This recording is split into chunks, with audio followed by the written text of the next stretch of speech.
여러분, 혹시 지금 자식의 전화를 기다리고 계십니까? 벨소리만 울리면 가슴이 철렁하고 혹시나 하는 마음에 핸드폰을 곁에서 떼지 못하시나요? 단언컨대 그 전화를 기다리는 시간이 길어질수록 당신의 노후는 비참해질 겁니다. 놀라셨습니까? 어떻게 자식 전화를 기다리는 게 비참한 거냐고 묻고 싶으시겠죠. 하지만 현실은 냉정합니다. 당신이 자식에게 모든 것을 쏟아붓고 효도를 기다리는 순간 당신은 부모가 아니라 자식 인생의 짐이 되기 시작하기 때문입니다. 오늘 영상은 효도하지 않는 자식을 욕하는 영상이 아닙니다. 오히려 그 반대입니다. 왜 당신이 자식에게 다 줄수록 자식이 당신을 더 멀리하게 되는지 그 잔인하고도 슬픈 비밀을 낱낱이 파헤쳐 드리겠습니다. 오늘 이 이야기를 끝까지 듣지 않으신다면 당신은 평생 자식 뒷바라지만 하다가 마지막 순간에 버림받았다는 배신감 속에 눈을 감게 될지도 모릅니다. 하지만 걱정 마십시오. 오늘 이 영상을 다 보시고 나면 오히려 자식이 당신을 애타게 찾게 만드는 법을 알게 되실 겁니다. 자, 이제 당신의 이름으로 사는 진짜 인생 시작해볼까요? 저는 40대 아들입니다. 그리고 오늘 저는 제 어머니를 포함한 대한민국 모든 부모님들께 감히 고백하려 합니다. 우리 자식들이 얼마나 이기적인 존재인지, 그리고 부모님들이 얼마나 무서운 착각 속에서 살고 계신지. 먼저 질문 하나 드리겠습니다. 여러분은 지금까지 자식을 위해 얼마를 쓰셨습니까? 대충 계산해 보십시오. 유치원부터 고등학교까지 학원비, 과외비, 대학 등록금 4년, 결혼 예물, 혼수 예단, 신혼집 전세금이나 집 마련 보탬, 손주 태어나면 육아용품, 분유값, 용돈, 최소 2억에서 3억, 많게는 5억도 넘을 겁니다. 그럼 이제 두 번째 질문입니다. 지금 여러분 통장에는 얼마나 남아 있습니까? 말씀 안 하셔도 합니다. 국민연금 받으면 한 달에 50만원, 많아야 70만원. 거기서 병원비, 공과금, 생활비 나가면 남는 게 없습니다. 저축? 그런 거 없습니다. 여행? 사치입니다. 취미? 돈 아까워서 못합니다. 그런데도 여러분은 또 자식을 걱정합니다. 우리 애 요즘 힘들 텐데, 며느리가 애 키우느라 고생하는데, 손주들 학원비도 많이 들 텐데, 그래서 명절 때마다, 생일 때마다 용돈 봉투를 준비합니다. 10만원, 20만원. 당신이 먹을 거 아껴서 당신이 입을 옷 포기해서 만든 돈. 여러분, 이게 사랑입니까? 아니면 중독입니까? 심리학에서는 이런 걸 공동의존이라고 부릅니다. 자식이 없으면 내 존재 이유가 사라지니까 계속 뭔가를 줘야만 내가 필요한 사람이 된다고 착각하는 겁니다. 자식에게 주는 게 아니라 사실은 자신의 불안을 달래는 겁니다. 잠깐 화면을 멈추고 솔직하게 생각해 보세요. 여러분이 자식에게 돈을 주실 때 진짜 자식이 필요해서 주시는 겁니까? 아니면 자식이 나를 필요로 하게 만들려고 주시는 겁니까? 대부분은 후자일 겁니다. 왜냐하면 자식이 엄마 괜찮아, 안 받을게라고 사양하는데도 여러분은 강제로 쥐어주시니까요. 그냥 받아. 엄마는 있으니까. 하지만 진짜 있으십니까? 정말 여유가 있어서 주시는 겁니까? 아닙니다. 당신은 없습니다.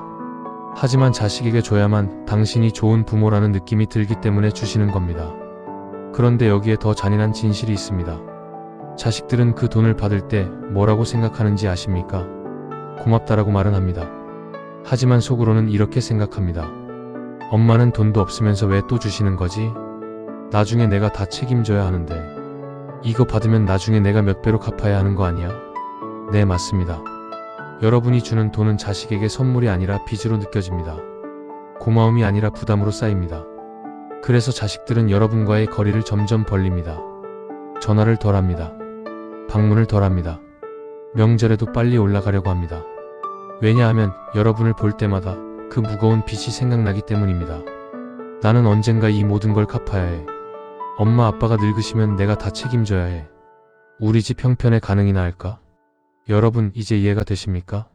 왜 자식이 전화를 안 하는지, 왜 자식이 여러분을 피하는지. 그건 자식이 나빠서가 아닙니다. 여러분이 너무 많이 주셔서 자식이 그 무게를 견딜 수가 없는 겁니다. 자, 여기서부터가 오늘의 핵심입니다. 지금까지는 왜 이런 일이 벌어지는지 알아봤습니다. 이제부터는 어떻게 이 관계를 바꿀 수 있는지 말씀드리겠습니다. 하지만 그 전에 한 가지 더 충격적인 이야기를 들려드려야겠습니다. 자식들의 진짜 속마음. 우리가 감히 부모님께 말씀드리지 못했던 그 잔인한 진실. 이 부분을 들으시면 마음이 많이 아프실 겁니다. 하지만 꼭 들어야 합니다. 왜냐하면 이걸 알아야만 관계가 바뀌기 때문입니다. 저는 40대 중반입니다. 결혼한 지 15년 됐고 아이가 둘 있습니다. 회사 다니면서 월급 받고 아파트 대출 갚으면서 평범하게 살고 있습니다. 그리고 저에게는 칠순이 넘으신 어머니가 계십니다. 아버지는 제가 대학 다닐 때 돌아가셨고 어머니는 혼자 저를 키우셨습니다. 어머니는 제가 대학 갈 때 새벽 5시에 일어나서 청소 일을 하셨습니다. 한 달에 80만 원 받으시면서 그 돈으로 제 등록금을 대셨습니다. 당신은 하루 두 끼만 드시면서 제가 결혼할 때 어머니는 평생 모아두신 적금을 다 해지하셨습니다. 3천만 원. 이거 가지고 전세 얻어라. 그리고 손주가 태어났을 때 어머니는 2달 동안 우리 집에 오셔서 산후조리를 해주셨습니다. 밤낮으로 손주 돌보시고 빨래하시고 요리하시면서 당신 허리는 아프신데도 그때 저는 정말 고마웠습니다. 우리 엄마 세상에서 제일 좋은 엄마야. 이렇게 생각했습니다. 하지만 동시에 이런 생각도 했습니다. 엄마가 이렇게까지 해주시는데 나는 나중에 엄마한테 뭘 해드려야 하지? 엄마 통장에 돈이 없을 텐데 엄마가 아프시면 어떡하지? 나는 엄마를 모셔야 하나? 우리 집에? 우리 집 형편에 그게 가능하기나 할까? 이 생각이 들 때마다 저는 숨이 막혔습니다. 고마움과 부담감이 동시에 밀려왔습니다. 그리고 작년 어느 날 어머니가 이렇게 말씀하셨습니다. 아들아, 엄마는 이제 너한테 패 끼치지 않을게. 엄마는 엄마가 알아서 살 테니까 너는 내 가족만 잘 챙겨. 그 순간 저는 알았습니다. 어머니 통장에 돈이 거의 없다는 것을. 어머니가 당신 노후는 생각도 안 하시고 저한테 다 쏟아부으셨다는 것을. 그날 밤 저는 잠을 못 잤습니다. 고마움보다 먼저 든 감정이 뭔지 아십니까? 두려움이었습니다. 엄마가 10년, 20년 후에 아프시면 어떡하지? 병원비는 누가 내지? 나? 우리 집 대출도 2억인데 거기다 엄마 병원비까지? 요양원 비용은 한 달에 200만 원이라던데. 이 생각이 꼬리에 꼬리를 물었습니다. 그리고 저는 부끄럽지만 이런 생각까지 했습니다. 엄마가 좀 더 당신을 위해 사셨으면 좋았을 텐데 왜 나한테 다 주신 거지? 차라리 그 돈으로 엄마가 노후 준비를 하셨다면 나도 편했을 텐데.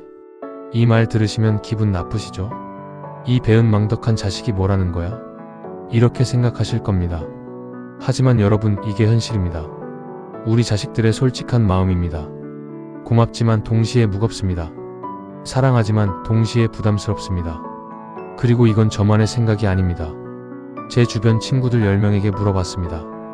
너희 부모님 노후 준비되어 있어? 10명 중 8명이 고개를 저었습니다. 우리 부모님도 우리한테 다 쓰셨어. 나중에 우리가 책임져야지 뭐. 하지만 솔직하게 속마음을 물어보니 다들 두려워하고 있었습니다. 자기 집 살기도 빡빡한데 부모님까지 책임져야 한다는 그 무게. 한 친구는 이렇게 말했습니다. 형, 솔직히 말하면 나는 부모님이 그냥 건강하게 오래 사시다가 갑자기 돌아가시는 게 제일 좋아. 아프지 않게. 그래야 나도 안 힘들잖아. 이 말 들으시면 충격 받으시겠죠? 하지만 이게 우리 세대의 솔직한 마음입니다. 우리는 부모님을 사랑합니다. 진짜로 사랑합니다. 하지만 동시에 우리도 우리 인생이 있습니다. 우리도 아이 키우느라 힘들고 대출 갚느라 빡빡하고 노후 준비도 못하고 있습니다. 그런 상황에서 부모님이 노후 준비가 안 되어 계시면 우리는 이렇게 생각합니다. 부모님이 좀 더 당신들을 위해 사셨으면 왜 우리한테 다 주신 거지? 이 부분 꼭 메모하세요. 자식에게 다 주는 것이 사랑이 아닙니다. 오히려 그게 자식을 짓누르는 짐이 됩니다. 그렇다면 어떻게 해야 할까요? 어떻게 하면 자식이 부담 없이 부모를 대할 수 있을까요? 어떻게 하면 진짜 효도를 받을 수 있을까요? 여기서부터가 진짜 중요합니다. 지금부터 제가 말씀드릴 3가지 원칙을 실천하시면 자식과의 관계가 완전히 달라집니다. 자식이 여러분을 피하는 게 아니라 오히려 찾아오게 됩니다. 준비되셨습니까? 메모 준비하세요. 첫 번째 원칙, 경제적으로 독립하세요. 자식에게 나는 내가 알아서 산다는 모습을 보여주세요. 통장 잔고를 자식에게 공개하지 마세요. 엄마 돈 얼마 있어? 충분히 있어. 걱정하지 마. 이 정도면 됩니다. 그리고 실제로 당신을 위해 돈을 쓰세요. 맛있는 거 드시고 좋은 옷 입으시고 여행도 가세요. 나중에 자식 주려고 아껴야지. 이 생각 오늘로 끝내세요. 왜냐하면 자식은 여러분의 재산을 물려받을 권리가 없습니다. 물려주는 건 여러분의 선택이지 의무가 아닙니다. 그리고 솔직히 말씀드리면 자식들은 여러분의 유산보다 여러분이 행복하게 사시는 모습을 보는 게 더 좋습니다. 왜냐하면 그래야 우리도 마음이 편하니까요. 제가 지난번에 어머니께 이렇게 말씀드렸습니다. 엄마, 제발 엄마 돈 쓰세요.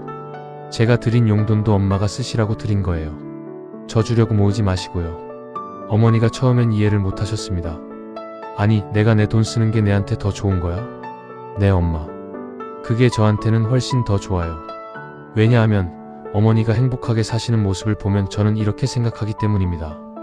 아, 우리 엄마는 내가 없어도 행복하시구나. 엄마는 당신만의 삶이 있으시구나. 엄마는 나한테 의지하지 않으셔도 되시구나. 이 생각이 들 때 저는 비로소 마음이 편해집니다. 그리고 그때 저는 진짜로 어머니를 뵙고 싶어집니다. 의무감이 아니라 진심으로. 여러분 이해되십니까? 자식에게 경제적으로 의존하지 마세요. 당신이 경제적으로 독립하는 순간 자식은 오히려 더 자주 찾아오게 됩니다. 부담 없이 편하게. 두 번째 원칙, 심리적으로 독립하세요. 자식이 여러분 인생의 중심이 되면 안 됩니다. 당신이 당신 인생의 중심이어야 합니다. 심리학자 칼 융은 이렇게 말했습니다. 외로움은 타인이 아니라 자기 자신과의 단절에서 온다. 여러분이 외로운 이유는 자식이 전화를 안 해서가 아닙니다. 여러분이 여러분 자신과 단절되어 있기 때문입니다. 자식 전화를 기다리지 마세요. 대신 이렇게 물어보세요. 나는 오늘 나를 위해 뭘 할까? 나는 뭘 좋아하지? 나는 어떻게 살고 싶지? 그리고 그 답을 찾아서 실천하세요. 취미를 만드세요. 친구를 만나세요. 동네 산책을 하세요. 복지관에 가세요.